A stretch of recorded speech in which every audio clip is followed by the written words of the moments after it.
Voilà, donc là, l'enregistrement est en marche. Donc, bonjour à tous.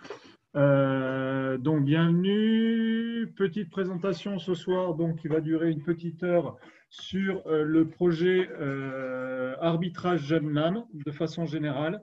Alors, je vais focaliser, j'ai parlé beaucoup des évaluations pratiques, parce que c'est ce qui vous concerne pour la plupart. Je vais quand même recentrer un tout petit peu le sujet. L'idée, c'est de faire cette vidéo un support derrière que je mettrai en ligne, ce qui fait que tout ce que je vais expliquer aujourd'hui, je n'aurai pas besoin de le réexpliquer derrière. Ça permettra aux suivants d'avoir à peu près le même niveau d'information. Donc, l'idée, c'est de vous présenter aujourd'hui le projet Jeune Larme Arbitrage. C'est quelque chose qu'on a initié la saison dernière. On n'a pas été au bout de l'idée, puis le confinement, etc., ça ne nous a pas aidé. Mais l'intérêt du confinement, c'est qu'on a pu complètement approfondir le sujet, le travailler de façon un peu plus poussée et arriver à un projet à peu près abouti qui vous est donc proposé aujourd'hui. La philosophie du projet. Alors, globalement, quand je dis on, c'est la Fédération francophone là, des services crimes de Belgique. L'an dernier, en début de saison dernier, donc 2019-2020, on avait décidé de mettre en place un diplôme arbitre jeune lame. Alors, pourquoi faire? Alors, premier point, pour être passablement pragmatique, c'est pour avoir des arbitres sur les épreuves du circuit jeune lame, donc en U12 à U14. Jusque-là, on avait deux types de personnes. On avait les arbitres nationaux, qui avaient un diplôme d'arbitre nationaux, et les autres qui n'avaient strictement aucun diplôme. Donc jusque-là, sur les compétitions de jeunes, on avait soit on donnait la possibilité à tout le monde d'arbitrer, y compris le premier venu dans la rue, qui est comme un autre qui est non licencié, soit on imposait des arbitres nationaux, mais pour des épreuves de jeunes, ce n'est pas forcément indispensable. Donc, on s'est rendu compte qu'il y avait un manque, surtout que les épreuves de jeunes, il y en a pas mal.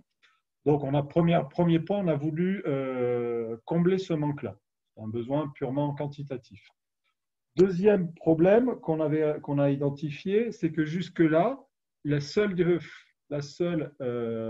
certification, le seul diplôme qui existait au niveau de l'arbitrage en Belgique, c'était l'arbitrage national. Le problème du niveau d'arbitrage national, c'est que c'est censé être des arbitres capables d'aller arbitrer sur des circuits nationaux seniors. Sur ce genre de compétition, il y a des tireurs, parfois des pénibles, j'en fais partie, qu'il faut savoir gérer. Et du coup, le niveau d'exigence du diplôme national est élevé. Ça, c'est relativement logique. Mais quand les candidats se présentaient, vu qu'ils partaient de zéro, on leur demandait d'atteindre un niveau élevé. La conséquence, c'est que le taux d'échec était énorme. Et quand vous présentez un examen où le taux d'échec est de 80-90%, ben les gens, ils n'y vont pas parce qu'ils n'ont pas envie de se faire cramer quand ils y vont. Donc, ça avait tendance à casser les vocations. Et une des fonctions de ce diplôme Jeune Lame, c'est justement de susciter des vocations. Donc, de proposer un premier niveau accessible. Donc, il ne demande pas la même somme de travail ou d'expérience que le niveau national, pour permettre à toute une catégorie de personnes de venir essayer. Et puis, parmi celles-là, il y en a certainement qui vont se découvrir un goût ou un talent pour l'arbitrage, ce qui, derrière, va permettre de les amener vers l'arbitrage national. En créant cette première marche, l'idée, globalement, c'est d'avoir, on va dire, si on a 50 arbitres jeunes lames, derrière, il y en aura peut-être la moitié, 25, qui iront passer le national, dans la mesure où ce seront des tireurs qui seront des arbitres qui seront plus expérimentés, qui auront plus de métiers, ils seront plus compétents à l'entrée et leur chance de réussite à l'examen national sera meilleure. Donc, on peut passer de 50 arbitres jeunes lames à peut-être derrière 25 qui vont les passer le national et puis 20 qui l'auront. 20 arbitres nationaux, je n'ai pas les stats en tête, mais je pense qu'il a fallu 10 ans pour sortir ça dernièrement côté francophone. Hein. Donc, il y a moyen qu'on gagne du temps. L'autre idée que j'ai derrière, c'est que je vous ai dit que le niveau national, il est élevé. Objectivement, il ne l'est pas assez. Je vois encore des trucs assez folkloriques sur les compétitions nationales en Belgique. Dans la mesure où derrière, les candidats qui passeront l'examen national seront un peu meilleurs, on pourra encore élever le niveau d'exigence de l'arbitrage national. Voilà. Donc l'idée, c'est de créer en fait une filière de formation des arbitres, du simple tireur jusqu'à l'arbitre national, pour derrière éventuellement en plus détecter des arbitres internationaux. Et ce diplôme arbitre jeune lame, il est là pour compléter le travail de formation des clubs en matière d'arbitrage. Alors, je vais y arriver juste derrière. Je vais faire juste un tout petit peu de sémantique. Il y a un mot que vous m'entendrez assez peu dire, c'est de formation d'arbitre. La formation des arbitres, c'est une mission des clubs. Ce n'est pas la mission de la fédération. La fédération, elle est là pour accompagner, soutenir, fournir des outils pour la formation des arbitres, mais les arbitres doivent être formés en club. J'ai jamais entendu personne me dire que c'était à la fédération d'aller former des tireurs, et les clubs qui les forment, oui. Mais les arbitres, c'est pareil. Les cadres, c'est pareil. La fédération, elle est là pour apporter un soutien. Voilà. Donc, je vais il se peut que ma langue fourche, mais j'évite à dessein d'utiliser le terme de formation d'arbitre, parce que mon rôle, moi, en tant que cadre fédéral, c'est pas de former les arbitres, c'est de faire en sorte qu'on ait des arbitres compétents. Je ferme un tout petit peu cette parenthèse, mais ça explique pourquoi vous voyez rarement ce terme de formation d'arbitre. Ce projet arbitre jeune lame, je vais recontextualiser un tout petit peu. Donc, je vous ai dit à l'origine, c'était une initiative de la Fédération francophone l'an dernier. Et puis, le VSB, donc nos homologues flamands, ont assez vite adhéré. Et ce qu'on a fait cette année, pendant le confinement, on avait le temps, c'est qu'on a refondu le concept. Enfin, quand je dis refondu, on l'a mutualisé, on l'a étendu. Donc aujourd'hui, le concept arbitre jeune lame, ce n'est pas un projet francophone, c'est un projet de la FFCEB et du VSB. Alors, ça n'a pas le même nom. Chez nous, ça s'appelle arbitre jeune lame. Chez eux, c'est les Schiedsrichter D. Bon, c'est juste le nom qui change. Quand je dis que c'est le même projet, ça veut dire que les processus de certification, ils sont identiques et ils sont communs. Comprendre que un évaluateur néerlandophone peut évaluer un candidat francophone et inversement. C'est reconnu automatiquement, on n'a même pas besoin de se poser la question. C'est le même niveau d'exigence, c'est-à-dire que les critères d'évaluation au niveau du côté néerlandophone sont stricto sensu les mêmes que les critères d'évaluation du côté francophone. C'est la même chose. C'est juste que les documents ne sont pas écrits dans la même langue. Ben, on s'est assuré que c'était exactement la même chose. Il faut aussi prendre en compte le fait que cet arbitrage jeune lame s'est intégré dans le système Fencing Evolutions, dont certains ont eu la présentation par Jean Collot, Neil et Anne Dams. Voilà. Je vous rappelle le concept. Le concept Fencing Evolution, en gros, c'est l'histoire d'un tireur au sein d'un club, du débutant jusqu'au tireur, enfin, au membre de club plus affirmé. Et en bout de trajet, enfin, parmi les différents badges, il y a le badge rouge. Le badge rouge qui est centré essentiellement sur l'arbitrage. Pas que, mais en bonne partie sur l'arbitrage. Eh bien, le niveau qu'on demande dans le badge rouge de Fencing Evolutions, c'est le niveau d'arbitrage jeune lame. Donc voilà. Donc les projets sont imbriqués les uns dans les autres. C'est logique, c'est l'histoire d'avoir un système cohérent. À terme, alors j'ai mis un point d'interrogation, mais on verra comment ça évolue. L'idée de ce diplôme d'arbitre jeune lame, c'est d'en faire la porte d'entrée du diplôme national. Ça, je l'ai expliqué juste avant. Le travail qui a été fourni, donc aujourd'hui c'est moi qui vous fais la présentation. Côté flamand, c'est Anne Dams qui a assuré le travail de coordination. Si l'an dernier on n'avait pas pu aller au bout du concept, c'est parce que j'avais un tout petit peu présumé de mes forces et du temps disponible que j'aurais pour ça. Et j'arrivais pas à suivre, il y avait trop de choses à faire. Donc j'ai demandé à ce qu'on puisse pouvoir constituer un groupe de travail qui m'épaule, donc qui est constitué côté flamand, il y a un autre groupe de travail, mais chez nous, c'est Thibaut Osterbosch, Hugo Frère et Norbert Van Loon. Donc, tout ce qu'on a fait, ils ont très largement contribué au travail qu'on a fait et ce n'était pas anodin. Donc, j'en profite pour les en remercier. Et vous voyez à peu près qui est impliqué dans la conception du projet. Voilà. Ça, c'était juste pour cadrer le projet de façon générale, pour que vous sachiez à peu près de quoi on parle. Là, on va rentrer dans le cœur du projet. Le cœur du projet, c'est d'avoir des arbitres jeunes donc des arbitres avec un niveau de compétence reconnu, sachant qu'on part du candidat lambda, donc du licencié en club. J'en profite pour dire que j'ai beaucoup parlé de jeunes arbitres, alors qu'on ne me reproche pas de faire du jeunisme. Pour moi, un jeune arbitre, c'est quelqu'un qui est jeune dans sa fonction d'arbitre. Je sais bien qu'il y a quelques arbitres qui ont quelques années au compteur. Ne vous sentez pas ostracisé parce que j'utilise le terme jeune arbitre. C'est juste une facilité de langage. Voilà. L'idée, c'est qu'on a des candidats qui aimeraient bien voir l'arbitrage, ce que ça donne, et on doit les amener au niveau d'arbitre jeune lame. Bon, le candidat, il est dans son club. Il aimerait être reconnu pour ses compétences d'arbitre. On va créer un petit stade intermédiaire, nous, qui va être… Alors, pardon, oui, avant ça, il y a plusieurs parties qui sont impliquées dans ce processus qui va transformer le candidat moyen en arbitre jeune lame. Il y a d'un côté le club, où je répète ce que j'ai dit il y a 3 minutes, le club assure l'essentiel du travail de formation. Donc, vous voyez bien que le mot formation est à gauche.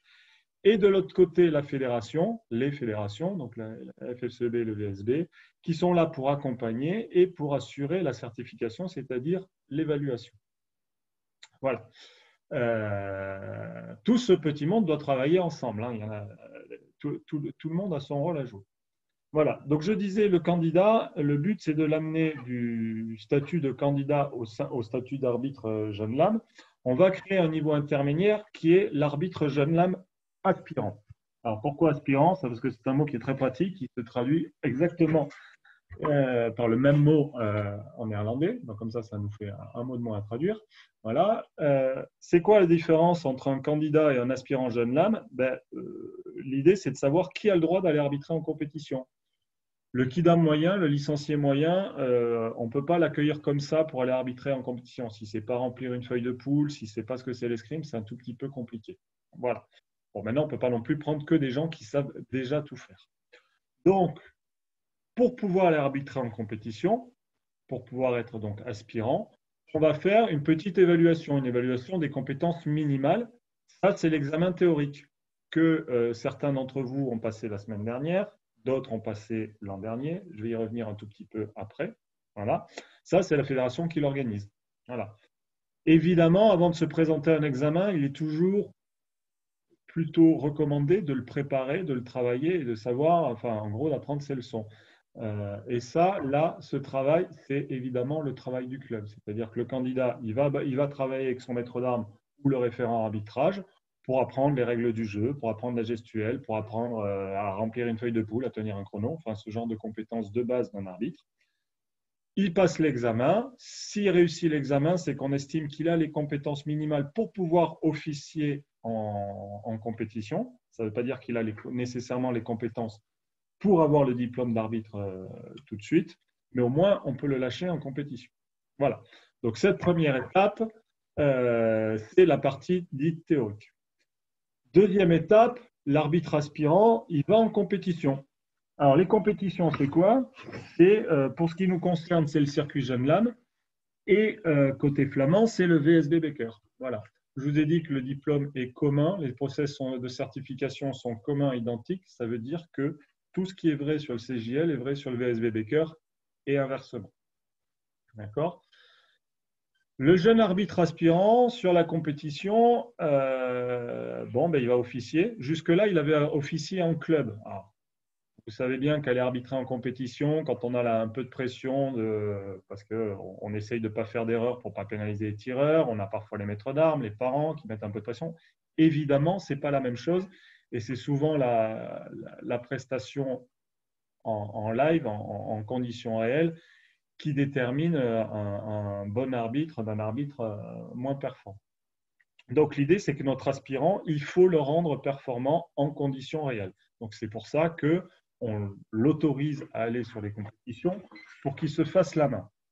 Mais il ne va pas se faire la main tout seul, c'est-à-dire qu'on ne va pas le lâcher dans la nature en lui disant bon ben voilà, tu te débrouilles et puis à un moment on va t'évaluer. Non, l'idée c'est de l'accompagner. Et on va l'accompagner comment? C'est que sur ces compétitions, la fédération, les fédérations vont mettre en place un système d'accompagnement, c'est-à-dire qu'on va aller le regarder, l'observer, le jeune aspirant, et lui dire les points sur lesquels c'est bien ce qu'il fait, les points sur lesquels il faut qu'il progresse. Donc, on va lui faire un retour. À partir de là, il va aller travailler ces points-là en club avec son référent arbitrage ou son maître d'armes. Il va revenir sur la compétition suivante en essayant d'avoir progressé sur ces points-là. À nouveau, un système d'accompagnement, d'observation, etc.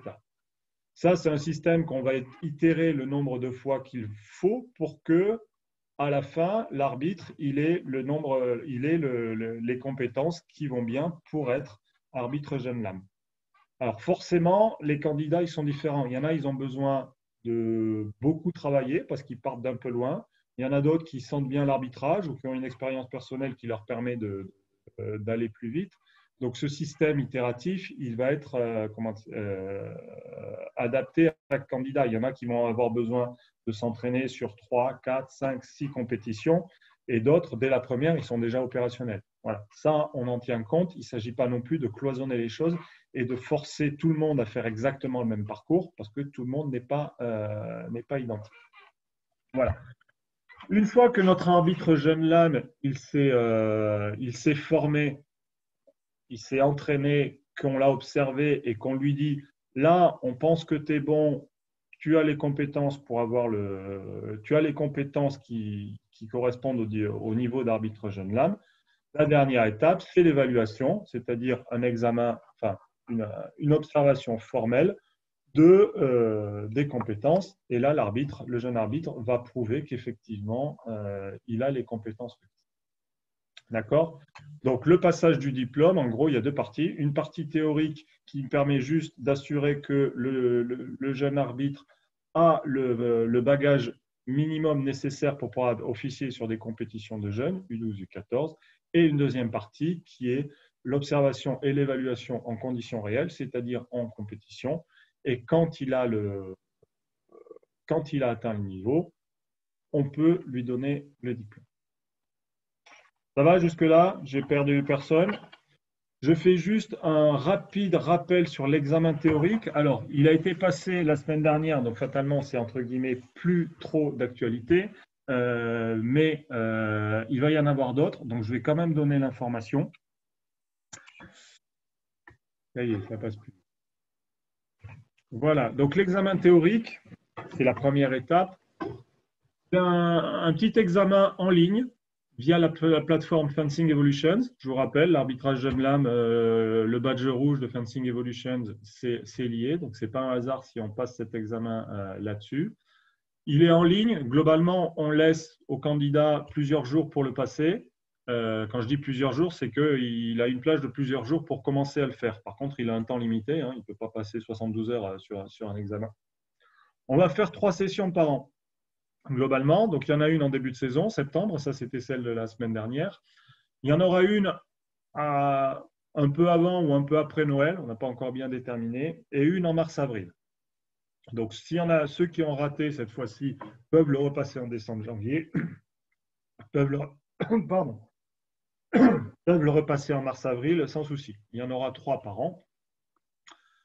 Cet examen théorique, il reste valable 2 ans. Ça veut dire quoi? Ça veut dire que ceux qui ont passé l'examen là, cette semaine, par exemple, ils sont aspirants, ils sont considérés comme aspirants pendant 2 ans. Si au bout de 2 ans, rien n'a bougé, en gros, s'ils n'ont pas eu de validation pratique, ils redescendent au grade de simple licencié. S'ils ont eu leurs évaluations pratiques entre-temps, ils sont considérés comme arbitres jeunes dames. Voilà. Mais chaque candidat a 2 ans pour passer ces évaluations. J'en profite pour dire que ceux qui ont passé l'examen l'an dernier, donc sur la saison 2019-2020, on n'avait pas bien mis le système en place d'évaluation pratique, donc Voilà, là, on a un peu pataugé. De fait, on considère que leur examen est valable 2 ans à partir de septembre 2020. Voilà, ils n'ont pas perdu de temps, ils ont encore 2 ans pour le faire. Ne vous inquiétez pas, là, tout le monde passe sur la même ligne de départ. Le contenu de l'examen théorique, en fait, c'est un QCM. Il y a 12 questions communes aux 3 armes. On demande 8 sur 12 minimum sur ce pavé-là.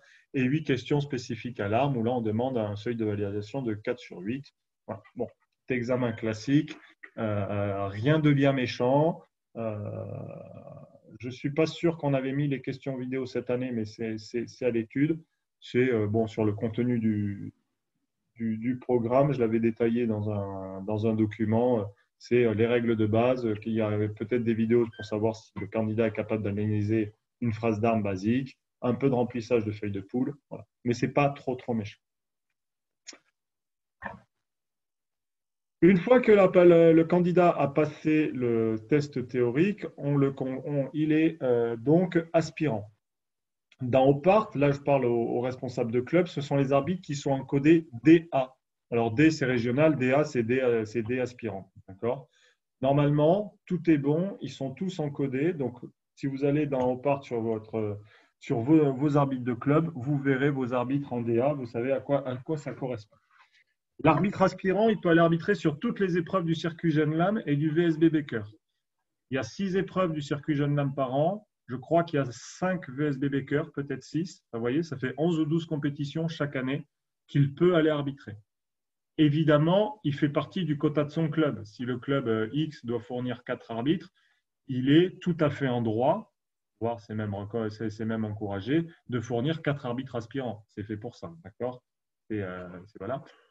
Je recommande au club de ne pas débarquer avec 11 arbitres, parce que là, je pense que l'organisateur va un peu tirer la tête. Il faut quand même être un peu cohérent. Et à quoi ça lui sert, ces compétitions? Ça lui sert à progresser dans sa pratique. C'est le processus que j'ai expliqué un peu avant. Et également à démontrer qu'il a niveau. Donc, nous, fédération, nous, c'est pas un nous de majesté, hein, c'est un nous général, on va l'accompagner au début et quand il est prêt, on va l'évaluer. Comment ça se passe en pratique tout ça? Parce que là, je donne des grands principes théoriques. Là, je rentre un tout petit peu dans la pratique. Donc, j'encourage les gens concernés à bien ouvrir les oreilles. Voilà. Sur chaque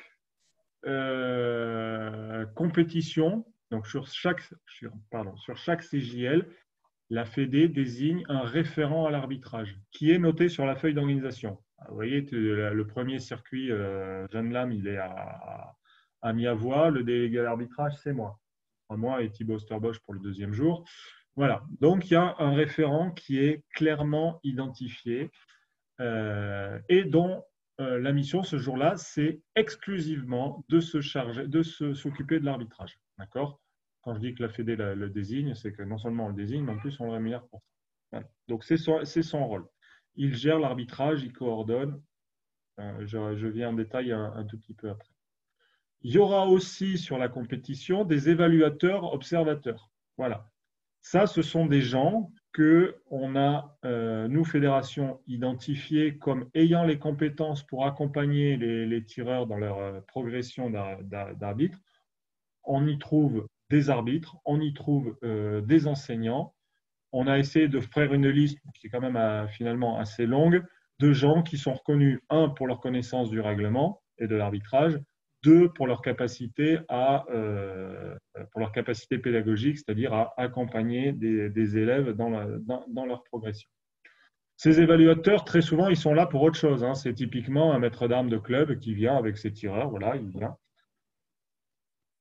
On pourra le solliciter, normalement ils sont au courant, on pourra les solliciter pour observer ou évaluer un ou deux candidats. Il n'y a rien d'obligatoire, ils sont évidemment en droit de refuser parce que sur cette compétition, ils sont tout seuls, ils ont 10 tireurs à surveiller, donc à suivre. Donc regarder les arbitres en plus, ce n'est pas possible, ce n'est pas un souci. L'idée d'avoir une liste longue, c'est justement de pouvoir compter sur un nombre important de personnes. Mais voilà, les gens impliqués dans les processus d'évaluation pratique, ce sont le référent, clairement identifié, et les évaluateurs, qui sont les gens qui seront là sur la compétition. Comment ça se passe? Donc, le jeune arbitre, l'arbitre aspirant, il arrive sur la compétition et normalement, il sait, et s'il s'est renseigné, parce que c'est un bon arbitre, il a lu la feuille d'organisation, il sait qui est le référent. Première chose à faire dans la journée, c'est déjà aller voir le référent, aller se faire pointer en disant bonjour, coucou, je suis là. Je suis là pour arbitrer l'épée, le fleuret, ça, peu importe. Voilà. Comme ça, le référent, parmi ses missions, il a de pointer les arbitres, il sait combien d'arbitres est là et comment il va pouvoir les répartir. Et ensuite, le jeune arbitre, il va indiquer au référent ce qu'il a envie de faire aujourd'hui. Bon, a priori, il a envie d'arbitrer. Il a plusieurs options. Ou bien il veut être évalué. C'est-à-dire qu'aujourd'hui, il considère qu'il est prêt à passer son examen et à démontrer qu'il a les compétences requises.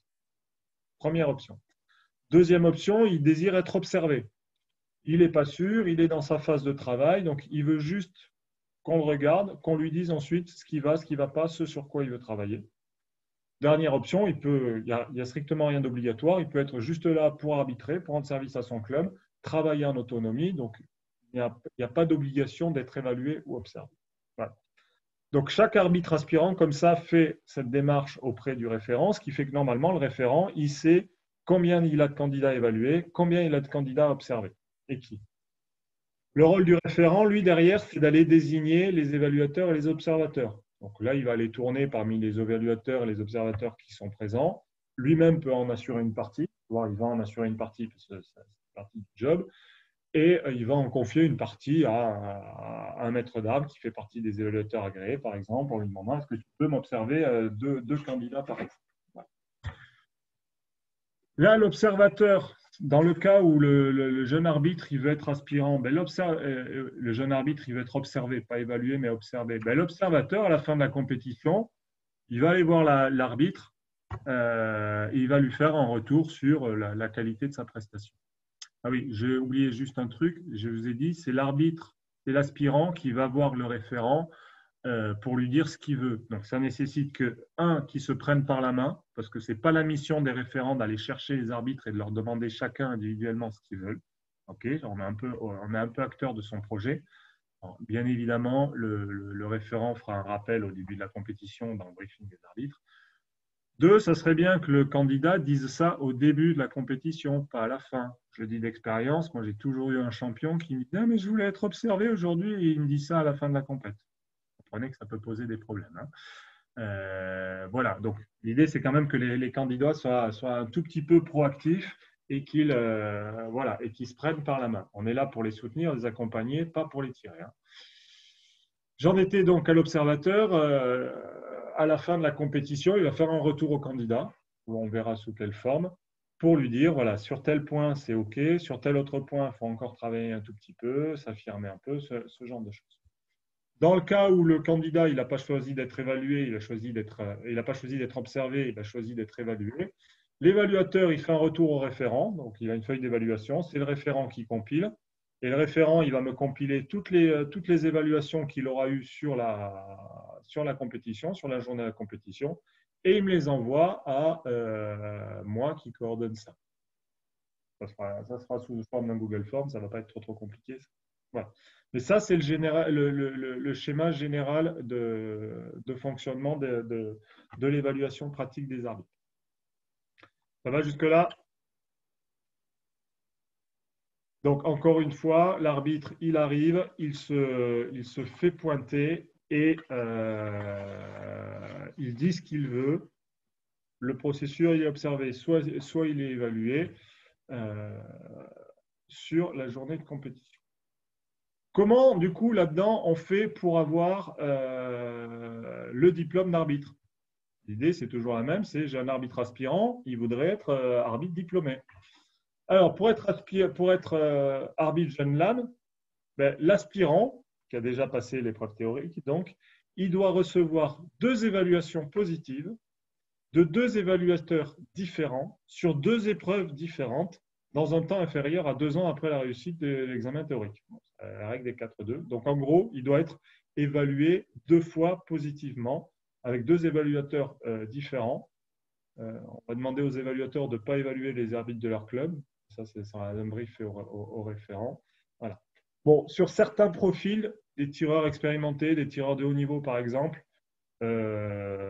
s'ils le demandent, et sur étude de cas personnels, on peut raccourcir sur le cursus à une seule évaluation, histoire de leur faire gagner du temps.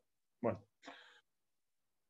Donc je dis, il faut 2 évaluations positives. Petite question qui pourrait arriver. Oui, mais quid si on a une évaluation négative? Je remonte là. Je suis le jeune arbitre, je décide aujourd'hui que je suis évalué, je vais voir le référent, je l'informe, le référent désigne l'évaluateur et l'évaluateur me regarde. Et aujourd'hui, j'ai mal dormi, je suis à côté de mes pompes ou j'ai une journée difficile, je ne suis pas au niveau. Ça peut arriver. Donc l'évaluateur, normalement, il ne peut pas rendre une évaluation positive là-dessus. Ben, ce qu'on va faire, c'est que l'évaluateur, au lieu d'aller rendre une évaluation négative, ben, on va convertir l'évaluation en observation. Ce n'est pas très grave, ça comptera pour du beurre. Et on fera le retour au candidat comme quoi ben, il y a tel et tel point qui aujourd'hui n'allait pas, il faudrait le travailler. Et on sera reparti pour la prochaine fois. D'accord ? Donc globalement, l'évaluation négative, elle n'existe pas. La question, c'est combien de temps il faut pour avoir les 2 évaluations positives.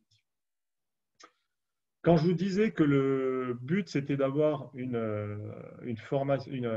un diplôme accessible, l'idée, c'est que via ce système, le taux de réussite, il doit approcher 100%. Je m'explique, on ne va pas donner le diplôme. Ce n'est pas le but. Il y a un standard de référence de compétences à atteindre. Ça, on ne va pas y déroger.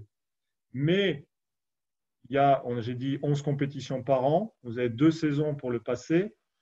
Globalement, le candidat qui travaille sérieusement, qui suit le cursus à peu près sérieusement, le niveau qu'on demande à atteindre n'est pas incroyable. Normalement, il doit l'avoir. L'échec sur cette filière de formation, il est lié à des gens qui vont pas. Il sera sur des gens qui n'auront pas été au bout du cursus, qui n'auront pas été en compétition, qui ne se seront pas fait évaluer assez. Il y en a qui sont dans la lune, ils se rendent compte en juin qu'ils n'ont pas eu leurs 2 observations, etc. Voilà. Et normalement, sur ceux qui ont suivi le cursus, la réussite est au bout du chemin et le niveau à atteindre sera atteint. Voilà. Il n'y a rien de faisable. Voilà. Donc, je vous ai dit, il faut avoir 2 évaluations sur deux compétitions différentes, 2 évaluateurs différents. Les diplômes, on va les valider et les délivrer 3 fois par an. Je m'explique. Là, on est en septembre. Il y a, d'ici la fin de l'année, d'ici Noël, il y a par arme 2 CJL. Il y a Miavois, là, dans 10 jours. Et ensuite, il y en a un à Asselt et un à Jean-Blou.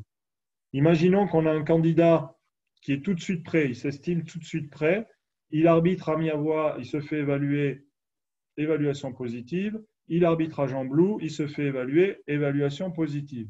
Bon, on va lui donner le diplôme, il a eu ces 2 évaluations, il va avoir le diplôme. Alors, comme je ne peux pas faire ça au cours de l'eau, j'ai fixé 3 dates. L'idée, c'est d'arriver à les caler, notamment avec peut-être, en fonction de quand ça se sera mis en place, les futurs examens nationaux.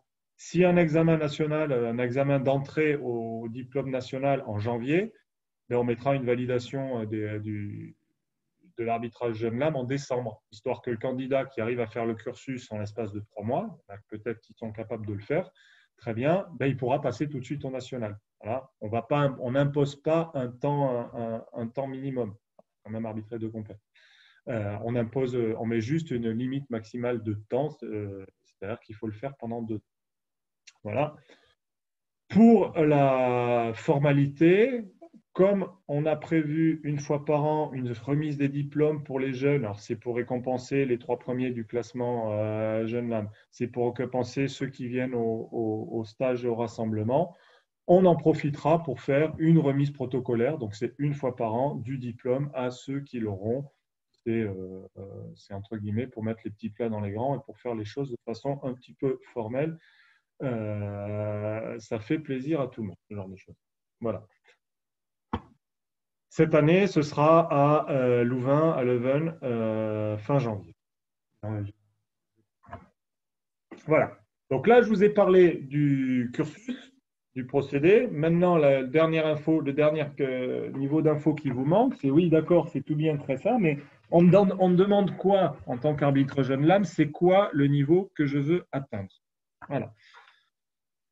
Je reviens sur la philosophie, rapidement sur la philosophie du projet. Je vous ai dit, le but, c'est de susciter de vocations, c'est d'encourager les gens à s'investir dans l'arbitrage.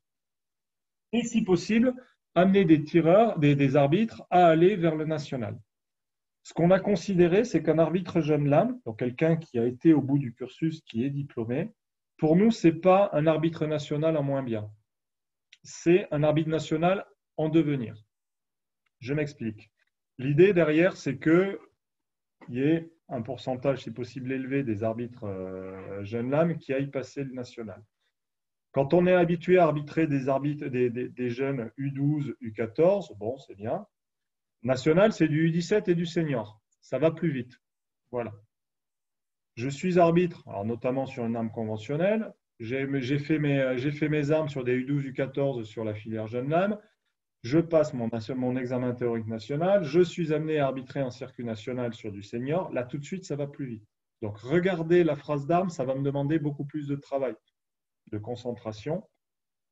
Si à ce moment-là, j'ai aussi besoin d'énormément de concentration pour être capable de faire la gestuelle qui correspond à la phrase d'armes que j'annonce, et que pareil, ça me demande un effort intellectuel poussé pour remplir la feuille de poule, ben, clairement, ça se fera au détriment de l'analyse de la phrase d'armes. Donc l'idée, c'est qu'on a identifié un certain nombre de compétences qu'il faut avoir déjà acquises dès ce premier diplôme d'arbitrage. D'accord ? Donc, sur ces compétences-là, un arbitre jeune lame doit être au niveau d'un arbitre national.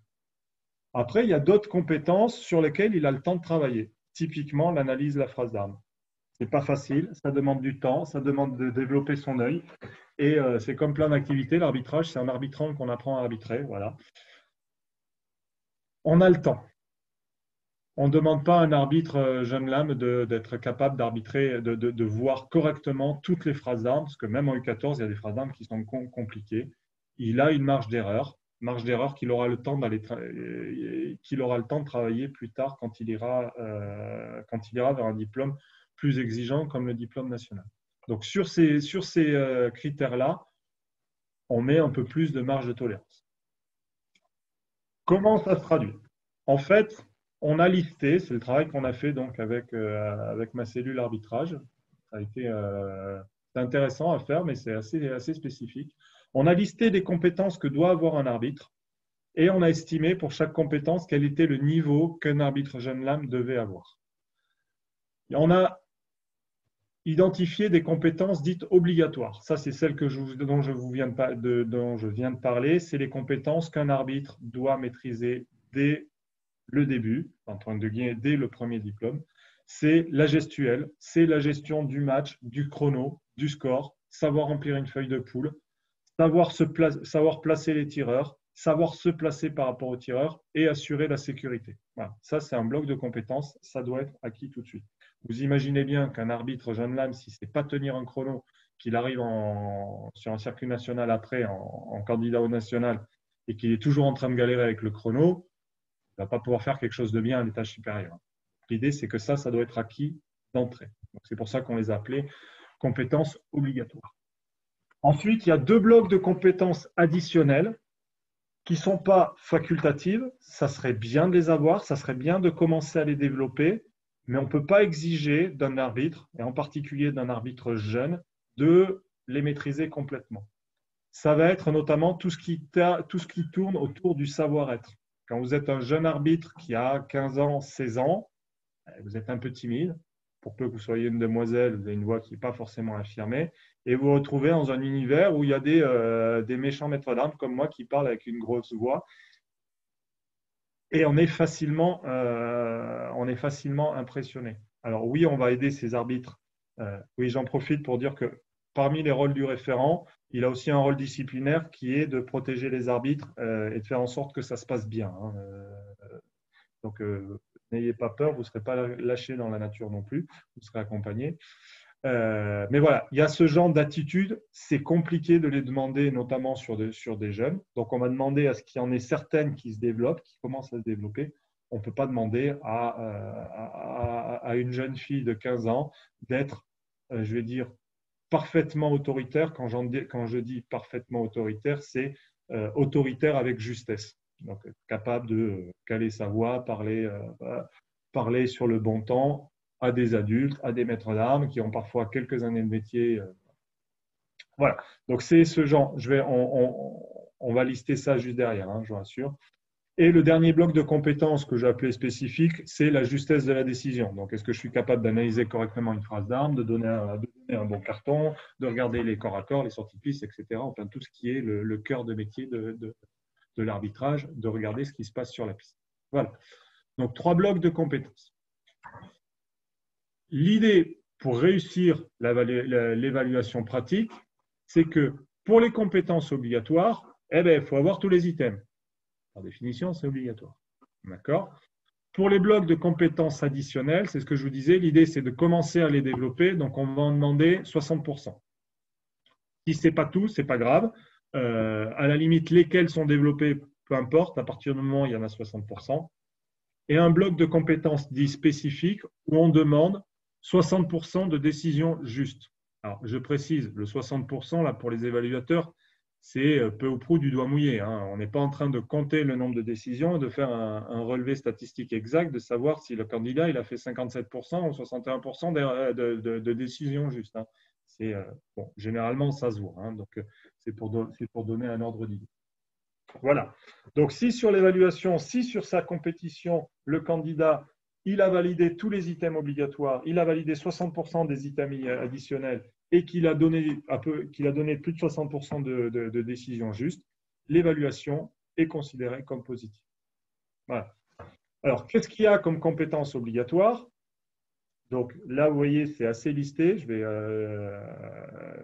vais parler de chacun très rapidement. C'est ce qui apparaît sur la feuille d'évaluation. Vous la verrez juste après. Mais j'ai repris stricto sensu. Donc, qu'est-ce qu'on lui demande comme compétence obligatoire à l'arbitre? Première compétence, c'est la gestuelle spécifique de l'arbitre. Là, être capable de faire le sémaphore là, avec la gestuelle de façon correcte et de façon correcte, sans erreur. C'est annoncer le vainqueur, c'est montrer clairement les cartons quand il y en a. Voilà, ça c'est juste que moi je suis de loin, je regarde l'arbitre, c'est toujours pareil, la gestuelle. Le but c'est que je comprenne ce qui se passe sur le match juste en le voyant et sans l'entendre. Très bien.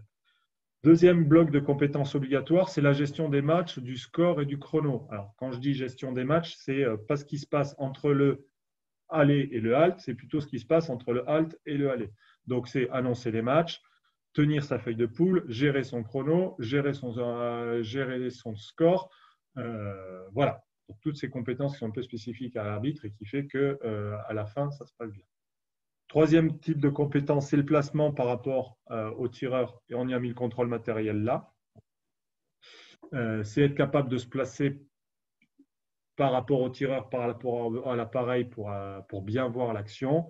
Placer correctement les tireurs en début de match. J'en ai marre d'entendre que la règle qui veut que le premier appelé se met à droite, sauf si un gaucher n'existe plus. Elle existe toujours, je suis désolé. Donc, quand on a un gaucher, on le met à gauche. Voilà, c'est ça. Et contrôler le matériel en début de poule, c'est être capable d'utiliser un pesant, une pige, etc. Voilà. Et dernier item, c'est garantir la sécurité. Ça fait partie des missions de l'arbitre. Si on a un arbitre qui laisse tirer un tireur avec la veste à moitié ouverte, ça peut poser problème. Donc, il faut que les jeunes soient bien conscients que ça fait partie de leur rôle d'assurer la sécurité. Voilà. Ça, ce sont les compétences obligatoires. L'objectif, c'est de toutes les valider. Vous remarquerez, si vous comptez bien, j'en ai mis 7. Non, normalement, il devrait y en avoir 10. Bon, il y en a peut-être 11. Bon, le but, de toute façon, c'est toutes les valider. Les compétences additionnelles, c'est les suivantes. Donc, d'abord, il y a la première chose, c'est l'attitude, la prestance de l'arbitre. Voilà, il faut que notre arbitre soit bien dans sa fonction. Bon, il faut qu'il soit bien habillé. Alors, avant de tomber dans certains travers, On n'a pas défini un standard d'arbitre de ce qu'est un arbitre bien arbitré, bien habillé. C'est juste une tenue correcte. D'accord. Quand même vu un arbitre se faire refuser le national parce que son pantalon était trop court. On n'en est pas là, bien sûr. C'est juste qu'il arrive d'éviter, qu'il évite d'arriver en short et en tongs, même si on a vu des arbitres nationaux arbitrer comme ça, il paraît. Voilà, donc une tenue correcte en conformité avec sa fonction d'arbitre et qu'il s'exprime de façon à peu près intelligible, avec une voix audible, calme, etc. Voilà, maîtrise de sa communication verbale et non verbale. Ça, c'est le premier bloc de compétences additionnelles. La deuxième compétence, le deuxième bloc, c'est l'autorité et la pédagogie. Alors, c'est arriver à s'affirmer en tant qu'arbitre, notamment vis-à-vis de l'environnement, donc les tireurs, les entraîneurs, les spectateurs. Arriver à ajuster cette autorité sans tomber dans l'autoritarisme. Vous voyez que ce n'est pas toujours évident, surtout pour des jeunes. De la pédagogie vis-à-vis des tireurs. Alors, voilà, c'est un peu la même approche, mais que ce soit envers l'extérieur ou envers l'intérieur. On travaille avec des U12 et des U14. Il ne s'agit pas d'imposer de façon brute et sans explication les décisions à des enfants qui ne sont pas nécessairement capables de les comprendre. Donc, l'idée, c'est que les arbitres doivent être capables d'accompagner les tireurs. Et dernier item, c'est tout ce qui va tourner autour du dynamisme. Vous avez tous connu des arbitres qui sont moumous, qui sont plan-plan, qui ne font pas avancer la compétition, qui ne sont pas capables de résoudre un problème quand ils en ont un. Ça fait partie aussi de leur rôle d'être capable d'être un tout petit peu proactif. Pas forcément résoudre tous les problèmes par eux-mêmes, mais essayer de trouver une solution ou essayer d'aller trouver la personne qui leur permettra de résoudre le problème. Voilà.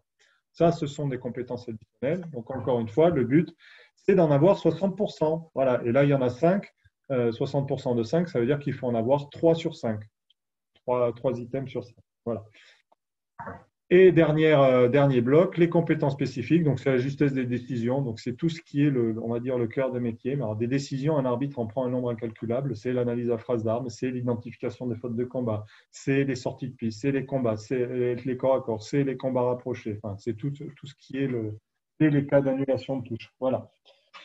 Voilà, on demande 60%. Le règlement est parfois un tout petit peu compliqué. On peut pas, notamment les cas d'annulation de touche, il se pourrait qu'il y ait certaines erreurs. C'est pour ça qu'on met une marge d'erreur. On a fixé ça à 60%, hein, à peu près au doigt mouillé. Ça paraît relativement atteignable. D'accord. L'idée encore une fois, c'est que l'arbitre puisse travailler ce type d'aspect plus tard dans sa carrière d'arbitre, pour passer d'un 60% qu'il aurait atteint pour avoir l'arbitrage de plan à un 80, 90, 95, voire 100. Donc ça, là, je vous ai détaillé les compétences. Comment ça va se passer donc, en pratique? Donc, je vous montre l'évaluation d'une feuille, la feuille d'évaluation. Alors, je suis sûr que parmi vous, il y en a qui ont lu la multitude de courriers que j'envoie depuis septembre. Donc ça, normalement, vous l'avez déjà eu, c'est dans le guide Jeune Lab, mais je vais vous la détailler. Donc la fiche d'évaluation, qu'est-ce qu'il y a là-dessus? La fiche d'évaluation, en fait, vous voyez, il y a tout ce que je viens de vous raconter. Premier bloc, les compétences obligatoires attendues d'un jeune arbitre, seuil de validation 100%, et là, il y a exactement ce que je viens de vous mettre, pas compliqué, je fais un copier-coller. Voilà. Elles sont listées. Ensuite, il y a les compétences additionnelles et ensuite, il y a les compétences spécifiques à l'escrime. Voilà. Pour chaque item, en fait, vous voyez, il y a 4 niveaux. L'évaluateur, lui, il va mettre une croix dans une des cases en fonction de ce qu'il a vu. Il y a 4 niveaux. Il y a 2 niveaux qu'on considère acquis. Donc, c'est acquis avec une certaine maîtrise et acquis. Et 2 niveaux qui correspondent à l'item n'est pas acquis. Alors, c'est en voie d'acquisition ou non acquis. Globalement, moi, ce dont j'ai besoin, c'est de savoir si c'est acquis ou non acquis. Alors, pourquoi j'ai fait 4 cases et pas 2? C'est juste que c'est un peu frustrant, souvent, pour les candidats, d'avoir juste acquis, non acquis. Bon, c'est très bien. C'est ne serait-ce que parfois par amour-propre, on aime bien savoir qu'il y a des items qu'on maîtrise particulièrement bien, d'autres qu'on maîtrise bien. Et à l'inverse, quand on a un item qui est non acquis, c'est bien de savoir si je suis loin ou pas loin du compte. Si je suis en voie d'acquisition, c'est que bon, pour l'instant, le niveau est insuffisant, mais ça va. Non acquis, vous voyez, bon, j'ai mis un descriptif, c'est absolument passionnant à lire, mais voilà. Un non acquis, c'est que la compétence, elle n'est vraiment pas là. Donc, on est vraiment très loin. Voilà. Ça permet de savoir un peu mieux où est le candidat. Bon, la dernière colonne, c'est non évalué. Ça, le but du jeu pour les évaluateurs, c'est de ne pas me la remplir, celle-ci. C'est il se peut qu'il y ait une compétence qu'on n'ait pas l'opportunité de voir sur une compétition. Bon, dans ce genre de cas, on va le mettre, on va cocher une case là-dedans. Voilà. Et donc, la feuille d'évaluation, l'évaluateur, vous voyez, il a des cases à cocher sur chaque item. Et ensuite, on fait le décompte. Il faut qu'on soit en AM ou en A sur toute la première page. Il faut qu'on soit en AM ou en A sur 3 des 5 lignes là, minimum. Et il faut qu'ici, on soit en AM ou en A. D'accord? Si je reprends ma feuille d'évaluation, il y aura aussi la feuille d'observation. Alors, cette feuille d'observation, je vous rappelle, c'est entre guillemets, c'est pour les candidats qui ne veulent pas être évolués, mais qui veulent juste progresser. Et vous regardez, c'est magique, c'est organisé exactement pareil. C'est en compétences obligatoires. Vous avez la même liste. C'est juste qu'au lieu de mettre une note, ben là, l'observateur, il va mettre un commentaire. Le cas échéant, s'il n'a rien à dire, il met race, ça c'est bon. OK, très bien. Annoncer clairement le score, désigner le vainqueur. Si on tombe sur un candidat qui oublie systématiquement de le faire, on va mettre oubli systématique ou le score est annoncé une fois sur deux. Bon, voilà, il complète ça. Et ça, cette fiche-là, c'est à destination du candidat. Si je reviens dans mon cursus, en fait, vous voyez, c'est ce qui se passe dans la compétition. L'arbitre, il dit le référent, je vais être observé, je vais être évalué. L'observateur, l'évaluateur. En fait, quand je dis tout à l'heure que l'observateur il va faire un retour à l'arbitre jeune lame, c'est qu'à la fin de la compétition, en fait, l'observateur il remplit la feuille, il va voir le candidat. Alors, je rassure, à part le référent, les observateurs, j'imagine qu'ils auront rarement plus de 3 candidats. C'est déjà pas mal à observer, ça sera très souvent un ou deux, pas plus. Voilà, donc l'observateur il remplit la feuille, il va voir le candidat, il la lui rend, il lui explique pourquoi il a rempli ça, comment il l'a rempli, ce sur quoi il faut qu'il travaille. Voilà, et l'aspirant, bon, après la feuille, il en fait ce qu'il veut. Le but, c'est quand même qu'il la garde et qu'il puisse axer son travail là-dessus. À l'inverse, quand c'est une évaluation, ben en fait, l'évaluateur, il remplit la feuille d'évaluation, il me la transfère au référent, qui lui me compilera ça sous forme en encodant en ligne l'ensemble des résultats. Voilà sur le process global de certification. Je vous le répète, normalement, un jeune arbitre, quelqu'un qui a envie de s'investir dans l'arbitre, qui a sérieusement travaillé, il a son diplôme sans aucun souci. Pour certains, ça va prendre 2 mois pour avoir les 2 évaluations pratiques. Pour certains, ça va prendre 10, 12, 14, 15 mois, j'en sais rien. Peu importe, c'est pas grave, on va à la vitesse de chacun. L'idée, c'est vraiment d'accompagner, d'individualiser l'accompagnement de chacun. Voilà, j'ai fini de ma présentation. J'ai à peu près raconté tout ce que j'avais à dire. Est-ce que vous avez des questions?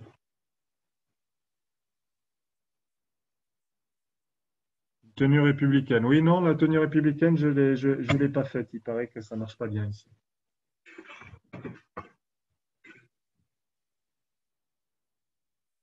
C'est clair?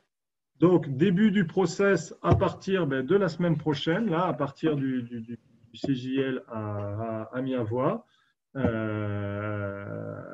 Alors, les faits, je précise, en principe, les référents, ils auront un stock de feuilles d'évaluation et d'observation. Si les candidats se pointent avec, ils ont le droit. Hein. Ce n'est pas un souci. Au moins, ils seront sûrs d'avoir un retour papier, notamment pour les évaluations. Ah oui, tiens, j'ai juste oublié de dire, là, quand il y a un évaluateur, alors, formellement, l'évaluateur est censé transmettre l'évaluation au référent. Le référent, il me la renvoie. Je n'ai pas le temps, moi, d'aller communiquer au candidat qu'il a eu l'évaluation. Donc, j'encourage généralement l'évaluateur, en plus les jeunes candidats, vous imaginez bien, ils se sont fait évaluer la journée, ils trépignent d'impatience de savoir si c'est bon ou si c'est pas bon. J'invite l'évaluateur à dire au candidat oui, c'est bon, oui, c'est pas bon. Ça lui permettra d'éviter d'attendre que je publie quelque chose parce que ça peut prendre 3 mois. Voilà. Voilà. Ben, écoutez, si vous n'avez pas de questions, je vais vous libérer. J'ai tenu quasiment pile poil une heure, il est 19h30. Je commence à être pas mal pour caler mes timings. Encore une fois, ce sera disponible en ligne. Vous aurez la possibilité de revoir la vidéo. Si vous avez des questions, je suis toujours là pour y répondre. Vous m'envoyez un mail ou vous m'appelez. Normalement, vous avez mes coordonnées. Et de toute façon, ça va se mettre en place petit à petit. Vous allez voir, ça devrait tourner de façon assez efficace, assez rapidement. Merci à vous. À bientôt. Et j'invite, j'espère, croiser le plus grand nombre d'arbitres comme ça, de jeunes arbitres aspirants sur les compétitions. On doit actuellement avoir une cinquantaine d'arbitres aspirants. Voilà. Euh, Encore une fois, tout ce que j'ai dit est vrai sur les compètes du CJL et du VSB Beker. Bon, le truc, c'est que sur le VSB Beker, il est possible que le référent parle néerlandais et pas français. Bon, ça, après, pas tout à voir. Voilà, je vous en prie. Bonne soirée à tous et à bientôt.